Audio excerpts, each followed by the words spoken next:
Bon les gars, le sujet qui fâche, le sujet de l'année 2024. Bon, il y a un petit peu de vent, j'espère que ça va aller. Je vous rappelle, je suis à la Havane, stage de boxe avec Glory. Si jamais ça vous intéresse, c'est encore ouvert jusqu'à début novembre. Donc n'hésitez pas à le contacter sur Instagram, ça sera beaucoup plus simple pour communiquer avec lui. Sujet qui fâche les gars, sujet qui fâche. Vas-y, allons droit au but. Allons droit au but. Paul versus Tyson. Jake Paul, 27 ans, Mike Tyson, 58 ans. Tout à l'heure, tu vois, ici, quand j'ai du temps libre, j'essaie de regarder beaucoup de vidéos de boxe, tu vois, j'en profite, je suis en immersion, tu vois, je kiffe. Et là aujourd'hui, comme on discutait avec un des participants qui a un peu le style à la Tyson, petit, très agressif, beaucoup sur l'adversaire, donc je me suis chauffé à aller revoir des combats de Tyson 86. Et quand je vois le nom de Jake Paul sur son palmarès BoxRec, oh là là, qu'est-ce que ça fait mal au cœur. Il y a un jour, je vous avais posé la question de savoir, pour vous, est-ce que c'est sérieux? Voilà, je demande, est-ce que c'est sérieux ce combat-là? Alors, 54% pensent que c'est truqué. 20% ne le savent pas. J'avoue que je suis dans cette catégorie-là. 16% n'ont pas d'opinion et 10% pensent que c'est un vrai combat. C'est quand même pas mal, 10% qui pensent que c'est un vrai combat. Donc vous pensez vraiment que Mike Tyson, retraité, 58 ans, va faire un vrai combat contre Jake Paul. Et le pire, c'est que c'est possible. Il y a une probabilité que ce soit vrai. Il y a deux commentaires qui m'interpellent sous la vidéo. C'est un échange d'abord que j'ai eu avec Zendor. J'aimerais vous en parler parce qu'il n'est pas content des propositions que je fais.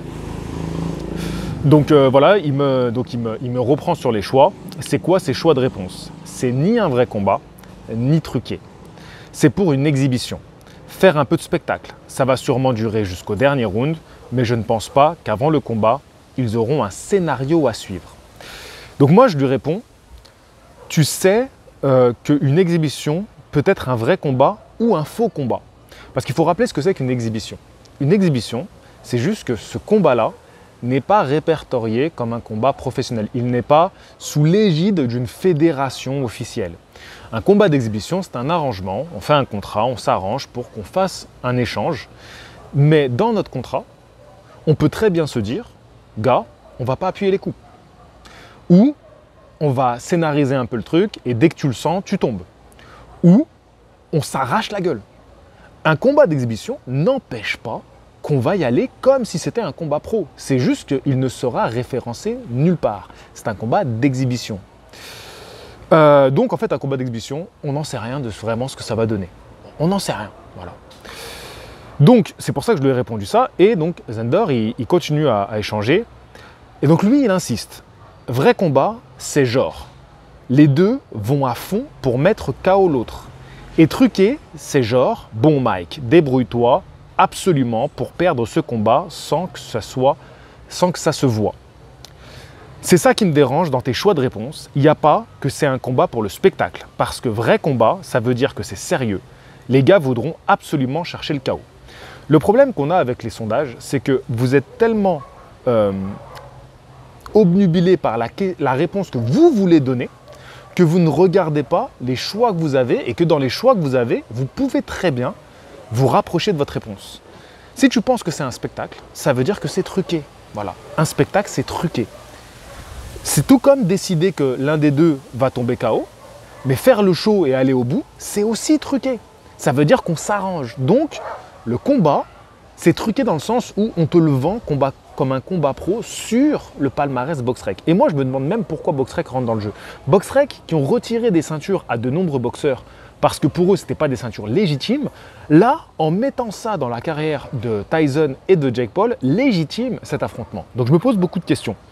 Donc, voilà, ça, je voulais répondre à Zendor. Et il y a un autre débat qui a eu lieu dans les commentaires qui était très intéressant.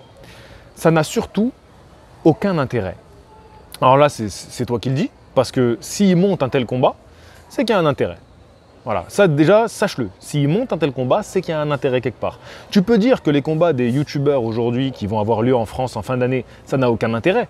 Pourtant, ils le montent et ils vont se faire beaucoup plus d'argent, ils vont avoir beaucoup plus d'audience que le dernier championnat de France des poids, on va dire poids moyens, tu vois, ou des super welter, où on a quand même des bons boxeurs. Voilà. Donc, il y a eu un petit peu des réponses.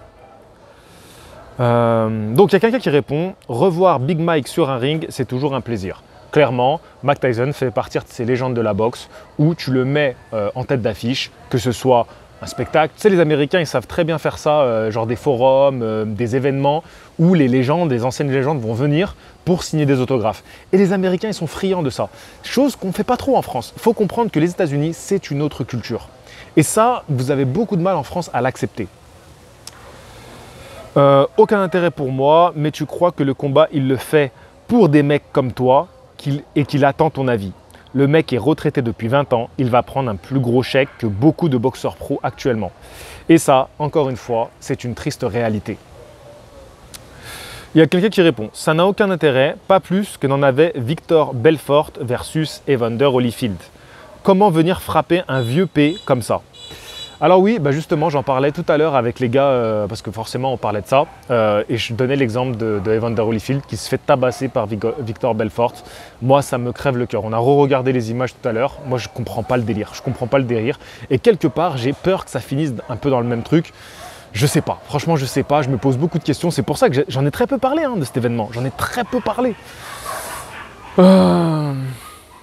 Donc voilà, moi je sais pas les gars, pour moi tout est possible, ça peut faire genre une bagarre générale, ça se termine en bagarre générale. Peut-être qu'à l'arrivée du combat je donnerai mon opinion en disant voilà ce que je pense qui va arriver. En vrai, aujourd'hui encore, j'en sais rien, vraiment je ne sais pas ce que ça va donner, mais je voulais réagir un petit peu à ces deux commentaires, principalement à ces deux commentaires qui pouvaient amener un petit sujet de discussion. Voilà, c'est pas une vidéo très longue, donc je vais pas vous prendre plus votre temps que ça, juste pour vous rappeler que mon voyage au Japon se prépare. Je pars le 17 septembre, donc je vais vraiment enchaîner, littéralement je vais enchaîner les deux déplacements. Donc je vais faire les deux coins du monde et sachez que j'ai de très bonnes nouvelles. J'ai de très bonnes nouvelles, il y a des belles choses qui arrivent. Pour l'instant je reste un peu dans la confidence. Peut-être que quand je rentre en France, je vais envoyer un mail aux participants. Donc voilà, je vais peut-être un peu les mettre dans la confidence. Je ne vais pas trop en partager parce que si ça ne se fait pas, je vais créer plus de déçus. Déjà que moi je vais être déçu, je vais en rajouter. Mais franchement, ça fait plaisir. Sur ce, je vous dis à la prochaine. Fighting! Ciao tout le monde.